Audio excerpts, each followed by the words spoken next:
मैं संभल भी जाऊंगा और जो पीड़ित लोग हैं उनकी मदद भी करूंगा। और मेरे पत्रकार साथी, आपसे बेहतर कौन जानेगा यमुना किनारे क्या हुआ है। एक पत्रकार के पूरे कपड़े उतार दिए थे, याद है कि नहीं याद?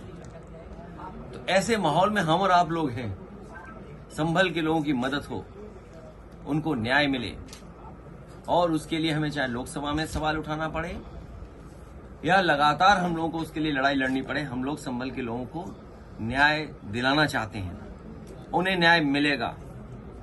जो संविधान या जो आर्टिकल कहता है प्लेसेस ऑफ वर्शिप एक्ट, उसको भी नहीं सरकार मान रही है।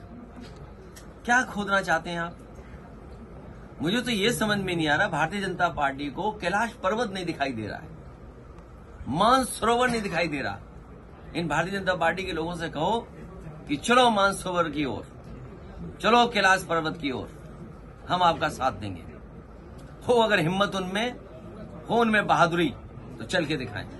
ये कमजोर पे अन्याय कर सकते हैं, ताकतवर के ये पैर छूते हैं, ताकतवर के आगे सामने झुक जाते हैं। अभी लोकसभा में विदेश मंत्री ने जो स्टेटमेंट दिया था चीन को लेकर के, सबसे पहले मैं खड़ा हुआ, कहा कि रेजांगला जो मेमोरियल है उसके बारे में क्या कहना चाहते हो आप? सरकार रेजांगला मेमोरियल के बारे में नहीं कह पा रही। मैं आपसे कहता हूं, ये जितने भारतीय जनता पार्टी के नकली देशभक्त घूम रहे हैं, उनसे पूछिए, चीन की सीमा पर रेजांगला जो मेमोरियल बना था, चीन की फौज ने आकर के तोड़ दिया। क्या ये भारतीय जनता पार्टी के लोग उसी जगह पर रेजांगला मेमोरियल बनवाएंगे कि नहीं बनवाएंगे? और मैं ये दावा करता हूं आपसे, भारतीय जनता पार्टी के लोगों पर कोई जवाब नहीं होगा। वो कभी कुछ नहीं कह सकते, क्योंकि चीन बहुत ताकतवर देश है। भारतीय जनता पार्टी की हिम्मत नहीं है उनके लोगों को कि जाकर के कुछ अपने रेजांगला के बारे में कह दें, कैलाश पर्वत के बारे में कह दें, मानसरोवर के बारे में कह दें। और मैं आज आपके सामने कह रहा हूं, ऑन रिकॉर्ड कह रहा हूं, वो दिन आएगा जब चीन आपको मानसरोवर नहीं जाने देगा, कैलाश पर्वत की ओर नहीं जाने देगा, क्योंकि उन्होंने बड़े पैमाने पर मिसाइल्स का कारखाना वहां लगा दिया है।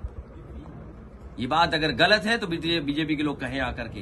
केवल 12 किलोमीटर सड़क बनी थी, नेपाल ने आपके खिलाफ खड़ा कर दिया था। नेपाल को चीन ने लिपू लेक को लेकर के 12 किलोमीटर सड़क बनी थी, अगर आपको याद हो, नेपाल को आपके खिलाफ खड़ा कर दिया था। ये बीजेपी के लोग केवल कमजोर पर अन्याय कर सकते हैं, ताकतवर के सामने ये झुक जाते हैं। चीन के खिलाफ नहीं बोलेंगे, क्योंकि इन्हीं के लोग सबसे ज्यादा कारोबार चीन से कर रहे हैं।